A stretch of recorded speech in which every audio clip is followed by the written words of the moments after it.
This man went from being the seventh richest person in the world to having a net worth of minus $1 billion. Now, how does someone go and do a thing like that? Well, turns out the more you have, the more you've got to lose. And this guy lost much more than just money. So grab some popcorn as we dig into how, through a series of utterly insane twists, one man went from having over $30 billion in the bank to landing himself 30 years in prison without a penny to his name. This is the story of Ike Batista.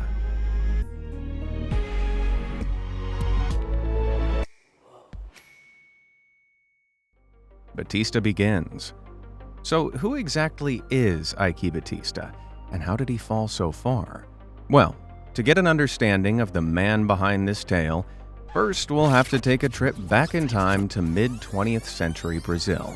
Ike Batista was born to Brazilian businessman Eliezer Batista and his German wife, Juta, on November 3, 1956, in Minas Gerais, a Brazilian state famous for being the country's mining capital. Ike's father set a pretty clear example of how to carve out some financial success, working as an engineer at Vale do Rio Doce, one of Brazil's largest metal and mining companies. In 1961, aged just 36, Eliezer made it to the top job of company president, setting a precedent for accomplishment for his children. At the time, Vale do Rio Doce was a state-owned company, meaning that Eliezer was not only one of the top businessmen in Brazil, but also an important government figure. During his successful career, Eliezer spent time as Brazil's Minister of Mines and Energy in 1962, which provided him, and subsequently Ike, with invaluable knowledge of the country's landscape of gold mines. This knowledge was something Ike would come to use and indeed abuse in his adult years, but more on that later. In his childhood, Ike, his mother, and his siblings moved from home to home around Europe, where Ike began mapping out a path for his own future. In 1974, followed in his father's mechanically minded footsteps by undertaking a degree in engineering at Germany's University of Aachen. While studying, Ike began making some extra money as a door-to-door insurance salesman, which was quite the baptism of fire for an inexperienced college student. However, Ike took to peddling policies like a fish to water, and his natural charm made sealing sales seem like child's play. The thrilling challenge of closing a deal not only provided Ike with skills in business and negotiation, but it also seemed to spur on a desire to strike out on his own. It was expected that upon completing his degree, Ike would begin a career at his father's company. However, part of Ike's university course focused on metallurgy, the study of the technology and science of metal, which triggered some different plans in the young man's mind. By 1978, Ike had begun to grow tired of his studies, and after stumbling across a magazine article about the Amazon gold rush happening in and around Brazil, his fate was sealed. It was here that he made a huge decision, one that would change the course of his life forever, leading him to unimaginable heights of wealth and unforeseeable depths of immorality and crime. Striking gold. In the early 1980s, Ike made the drastic decision to abandon his studies and move back to Brazil, with a plan to make it big. While Ike hadn't completed his studies in metallurgical engineering, what he had learned gave him the necessary knowledge that would underpin his first solo venture. You see, in the 80s, the Amazon region of North Brazil was the scene of one of the most intense gold rushes in the history of the country. However, at the same time, the Brazilian economy was suffering badly from a stagnant, debt-ridden economy, where the price of everyday things was rapidly increasing, drastically decreasing the value of cash. While you might think that would spell disaster for an emerging entrepreneur, for the golden-eyed Ike, it was ideal. Historically, in times of economic crises, gold has been considered an inflation-proof investment, thanks to its limited supply compared with cash, which means gold retains its value. You can print more cash, you can't exactly print gold. Thanks to this, gold was in high demand, and seizing the opportunity, Ike became a dedicated gold trader. Ike set up shop as a middleman between mines and gold buyers, buying gold directly from mining companies and selling it on to wealthy customers in Sao Paulo and Rio. Before long, Ike had established an impressive network of 60 buyers across the country, as well as a backing of $500,000 from investors. It was a roaring success from the start, bringing in $6 million profit after just 18 months, from which Ike reportedly sliced a cheeky 10% for himself. Not bad for a 23-year-old. Armed with his golden reputation, Ike spread his pockets full of gold abroad and purchased a small Canadian mining company, renaming it TVX Gold. Soon after, in 1984, Ike founded the EBX Group, his future holding company under which he would organize all his future acquisitions, and through which his successes and troubles alike would flow. But for now, it wasn't just the gold bars that were setting this tycoon's heart glittering. In 1991, Ike married supermodel and Playboy centerfold Luma de Oliveira, the cherry on the cake to the life of any newly rich individual. But signs of Ike's more devious and dishonest side were already beginning to emerge.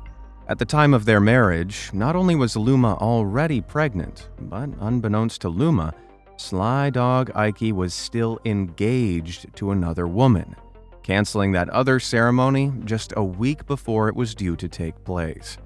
Savage.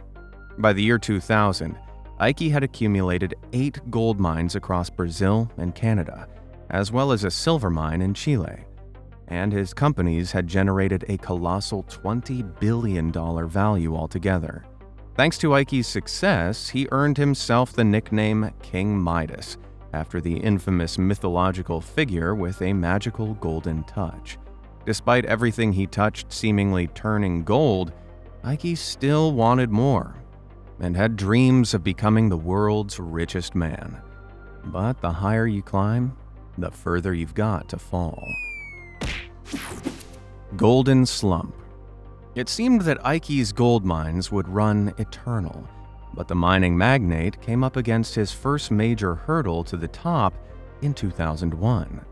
While in search of new mines, Ike landed on what looked like a great opportunity in Greece. But things didn't turn out quite as well as he'd hoped. Ike was a natural risk-taker with a track record of charming his way into lucrative deals. But unfortunately, his passionate and somewhat aggressive approach was about to get him into trouble. Ike's proposition for this new mining project didn't go down too well with the Greek government, and he ended up being denied the environmental license he needed to get started. Unfortunately, big-headed Ike had already convinced investors to get in on his new scheme and had spent their money in preparation for his new mining project. Without an immediate way to make any of that money back, not only was Ike left with a mountain of debt, but gold prices had plunged to the lowest Ike had ever seen them. Back when Ike started up in the early 80s, gold was worth a whopping $700 per ounce, but prices had now sunk to a mere $250 per ounce. Yikes. But the worst was yet to come. After his many missteps, in April 2001, Ike found himself forced to resign as CEO and chairman of TVX, and was no longer in charge of the company he founded. Not only that, but Ike's marriage had hit breaking point, and he found himself a fresh divorcee in 2004. But before you start feeling sorry for Ike, tales of his previous dealings in gold mining were also starting to come to light, and they weren't pretty. News articles from the early 2000s reported that Ike would go into the Amazon jungle and show the locals who worked in his mines 10-day-old newspapers reporting the price of gold. Meanwhile, the price had gone up, and Ike knew it.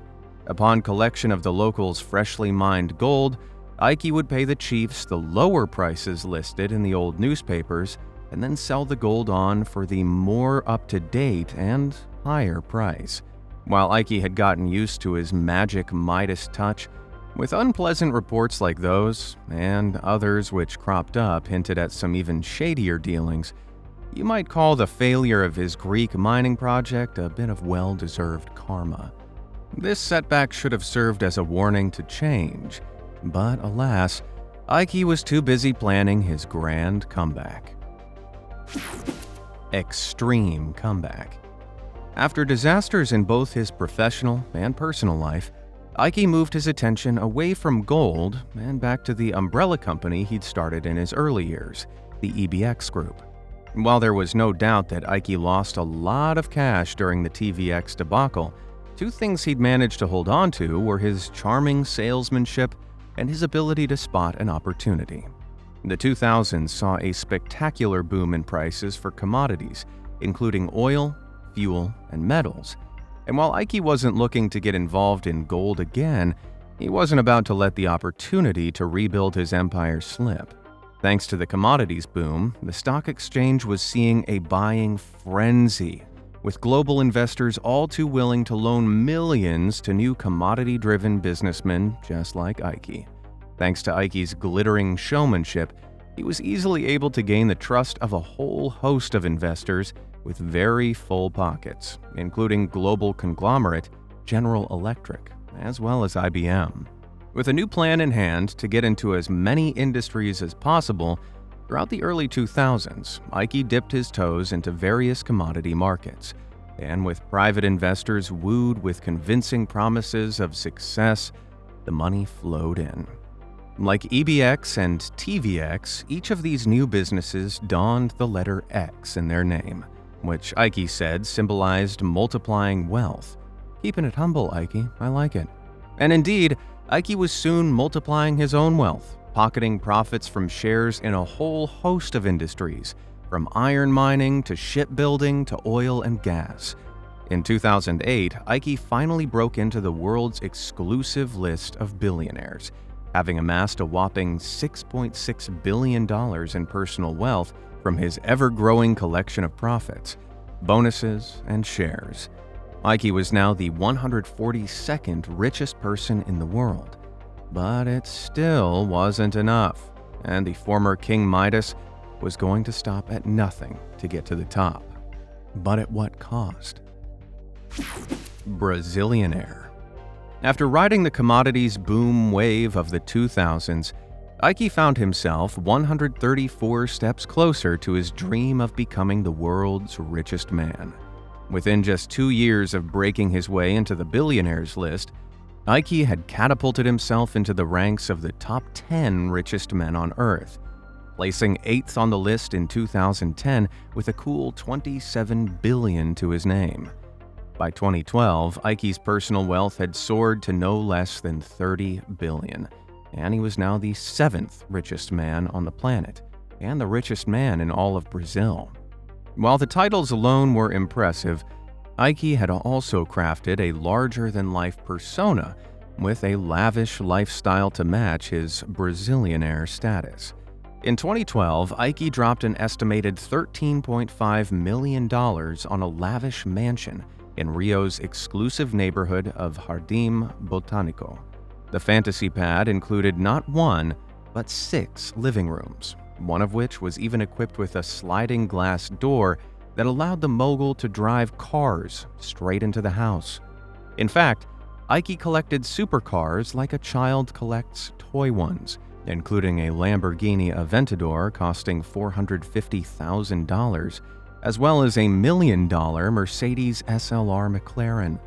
And Ike wasn't only king of the roads, he was ruling the seas as well, with a fleet of powerboats and super yachts, as well as dominating the skies with 3 private jets.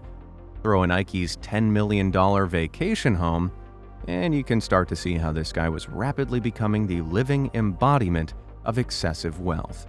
Ike had even started running his mouth at the then richest person in the world, Mexico's Carlos Slim, bragging that he would soon replace him in the top spot of the richest man on Earth.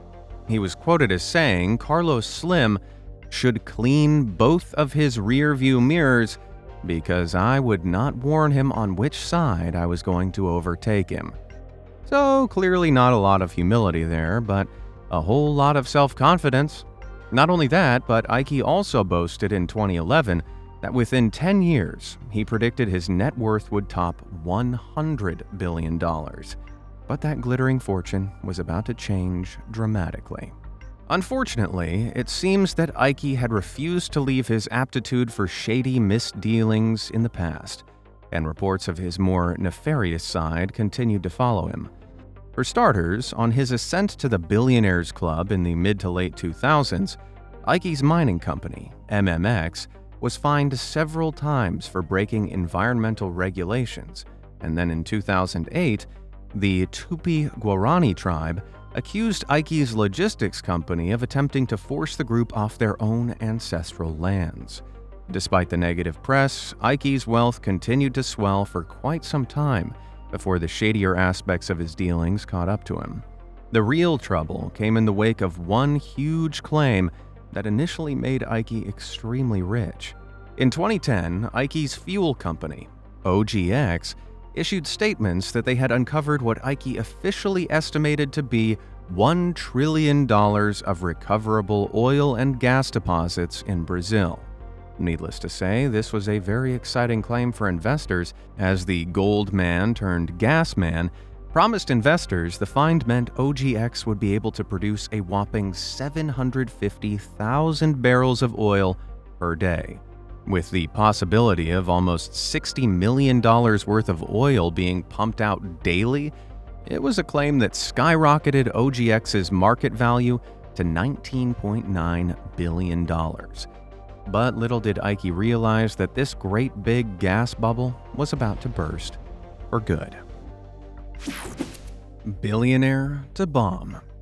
While Ike had made grand claims that OGX would be able to pump 750,000 barrels of oil per day, the reality proved vastly different. When their operations properly began, they ended up delivering no more than 15,000 barrels daily, just 2% of what was promised. Ike had borrowed billions to fund the development of his oil and gas ventures, the potential of which he had vastly overestimated, either through ignorance or, more likely, blatant lies. And with earnings for his measly oil production dwindling, Ike was left struggling to pay off loans he'd secured on empty promises. And it wasn't just Ike's gas and oil company that was slipping. In the months to follow, Ike's mining company was slapped with a $1.8 billion fine for unpaid taxes, and his other companies were swamped with debt. Not only that, but Ike had found himself in up to his neck in debt to some pretty serious people, including a $2 billion debt owed by EBX to none other than Abu Dhabi's royal family. In an attempt to make a dent in the sizable debts he was now faced with, Ike was forced to part with most of the luxuries he'd enjoyed in his days as a Brazilianaire. It began with Ike selling off his Embracer Legacy 600 private jet for a wallet-busting $14 million. But Ike was in too deep, and his net worth wasn't just sinking, it had begun evaporating completely. While his personal fortune had peaked at $30 billion just a year prior, his rising debts and rapidly plummeting stock prices of his companies meant that by September 2013, his net worth had sunk to just $200 million. That unbelievable fortune-collapsing turn of events represented a jaw-dropping 99% loss for Ike in just 12 months. In October 2013, OGX defaulted on a $45 million interest loan payment to investors, and just days later, Ike's flagship company was declared officially bankrupt. By January 2015, Ike had a personal debt of $1.2 billion. With his estimated net worth at $200 million, that put him in the red by a staggering $1 billion. While Ike had been used to glittering titles through his career, from King Midas to 7th richest man in the world, Ike had now earned himself the new rare title, of negative billionaire. Authorities began seizing Ike's assets, stripping him of all the signs of wealth he loved so much. Desperate to get back on top, Ike desperately tried an endless stream of ideas, including, bizarrely, turning to the spirits to help him in his wealth woes. And in 2016, tossed $160,000 worth of gold coins into the ocean on the advice of a psychic in repentance for his actions. While I'm all for a bit of spirituality here and there, I think Ike's $160,000 may have been better spent on his debts than on his conscience. But who knows? Maybe it worked out, right? Wrong. While Ike seemed to have finally seen the error in his ways, it was far too late. If all the debt wasn't bad enough, karma had something even worse in store for Ike. Something he couldn't escape from. Midas versus the law. While Ike's skills in salesmanship had made him big bucks in the past, they were about to land him in some even bigger trouble. In 2014, federal prosecutors in Rio de Janeiro officially accused Ike of deliberately misleading investors when it came to how much oil OGX was going to be able to produce. While many of Ike's critics had suspected that OGX wasn't going to be able to deliver the daily 750,000 oil barrels promised, Ike had promised to personally commit $1 billion to keep the company afloat. And the problem was that Ike never followed through on this promise, and what was worse was that Ike had been accused of selling off his shares in OGX as soon as he realized things were heading south. This was labeled as insider trading, and it looked as though Ike had made a profit of around $95 million doing just that. With the accusations piling up, Ike found himself faced with real consequences for the very first time, being put on trial in Brazil's criminal courtrooms. In February 2015, a judge ordered police to strip the former King Midas of all his remaining assets in Brazil, including all 7 of his supercars, boats, and planes. Police also took computers, watches, and over $32,000 in cash from Ike's home. But if you can believe it, Ike hadn't reached his lowest point yet. As 2017 rolled around, Ike found himself caught up in yet more trouble when he was tied to yet more criminal dealings. In a twist no one saw coming, in January 2017, the name Ike Batista appeared on the world's most wanted list, and Ike found himself not only a negative billionaire, but an international fugitive. Penthouse to prison. Ike's name had been on Interpol's most wanted list for no more than a few weeks, when authorities tracked him down on a flight back from New York City. He was arrested immediately after landing in Rio de Janeiro's main airport. But what had the scoundrel done this time? Well, now that Ike had ticked off deception and insider trading, next on his list of vices was a dose of good old bribery. The charges against Ike accused him of paying $16.5 million to Rio government official Sergio Cabral. A bribe for what, you ask? Well, in exchange for these millions, Ike landed himself a spot on the board of Rio's Maracana Stadium that hosted both the 2014 World Cup and 2016 Olympics. This resulted in hugely lucrative government-issued contracts that allowed Ike to effectively run the stadium and profit enormously off it, in a process deemed unfair by the courts due to the paying off of the government official responsible. Not only that, but Ike was accused of being involved in a money laundering scandal alongside some others of Brazil's elite, which had seen $100 million hidden in foreign bank accounts. While Ike had first made a name for himself from the gold mines along the Amazon River, he now found himself up a different river altogether with no paddle. Despite Ike vehemently denying the accusations, it was no use. In the decade prior, Ike had predicted he'd be the richest person on the planet by 2020. Instead, he found himself facing a potential sentence of 30 years in prison. From gold king to convict, the ex-billionaire now found himself heading behind bars. While awaiting the start of his new trial, Ike was detained at Bangu Penitentiary, one of Brazil's toughest prisons. And it was a far cry from the semi-luxurious treatment many of the wealthy elite received when thrown behind bars.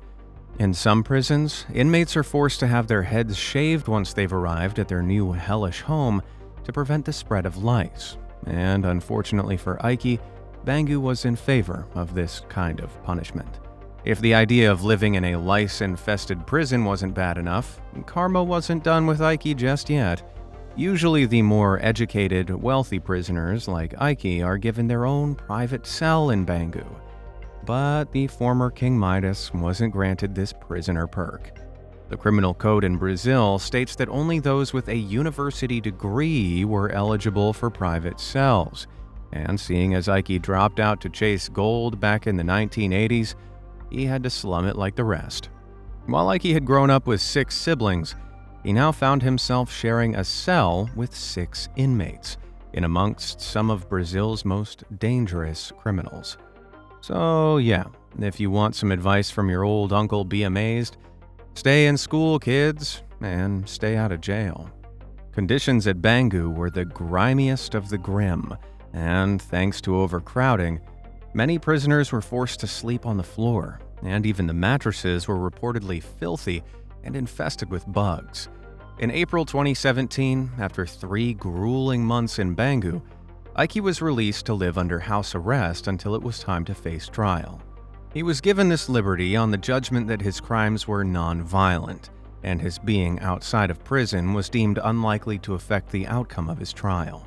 Still, after a long courtroom face-off, Ike was ultimately found guilty of all charges of corruption and money laundering on July 3, 2018, and was sentenced to a whopping 30 years back behind bars.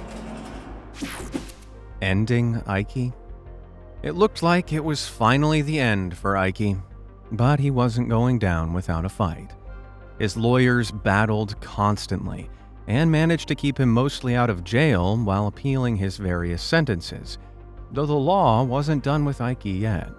In September 2019, Ike found himself back on the hook again and was whacked with an additional sentence of 8 years and 7 months on charges of market manipulation. It looked like justice had finally been served, but crafty Ike had one final golden hand to play. On March 24, 2020, it was announced that Ike had struck a deal with the Brazilian authorities that had been after him all this time. The deal was that Ike would serve just 4 years out of his 38-year sentence, serving it mostly under house arrest, and pay back $160 million in damages. To win this highly desirable plea bargain, the ex-king of Brazilian capitalism had agreed to collaborate with prosecutors and feed them the information they needed to root out the corruption in Brazil's business landscape. It was essentially an agreement to rat out the other bad apples among Brazil's elite, and the deal was simply too good to pass up. After all, 38 years down to 4, who wouldn't take that deal? Let me know if you disagree down in the comments below. But with the 38-year original sentence aside, it's safe to say that Ike has accumulated enough infamy to last at least 38 lifetimes. However, it seems that the ex-billionaire still isn't giving up on his ambitions. Amazingly, it's reported that Ike is working from home on a grand scheme for his very own epic comeback. Not only does he continue to appeal his sentences, but the rumors go that he has plans to get involved in several projects, including a gas pipeline linking Brazil to Paraguay, renewable energy, and nanotechnology, as well as a new batch of, you guessed it, gold mines. While I'm all for a redemption arc, I'd say Ike's got his work cut out if he really wants to turn things around and claw his way out of debt. And of course, there's the question of whether someone with Ike's history even deserves another chance to become super rich. Once among the world's richest, Ike Baptista will likely be remembered for altogether more unpleasant reasons. With a rise of such epic proportions, you could say it's only fitting that Ike Baptista's downfall was just as spectacular. After a dramatic web of corruption and scandal, it's remarkable to think that Ike was once thought of as one of the richest businessmen in the world. While there's no doubt that Ike enjoyed major success, we now know that a lot of it came from cutting corners as well as some pretty nefarious dealings. It raises the question of how common these kinds of shady dealings are among the ultra-rich, and indeed, whether deeply immoral deeds are in fact an inevitability along the path to becoming a billionaire. I'll leave that one up for you folks to decide. What do you make of Ike Baptista's dramatic rise and fall? Did you ever feel sorry for a criminal billionaire? Let me know your thoughts in the comments below, and thanks for watching.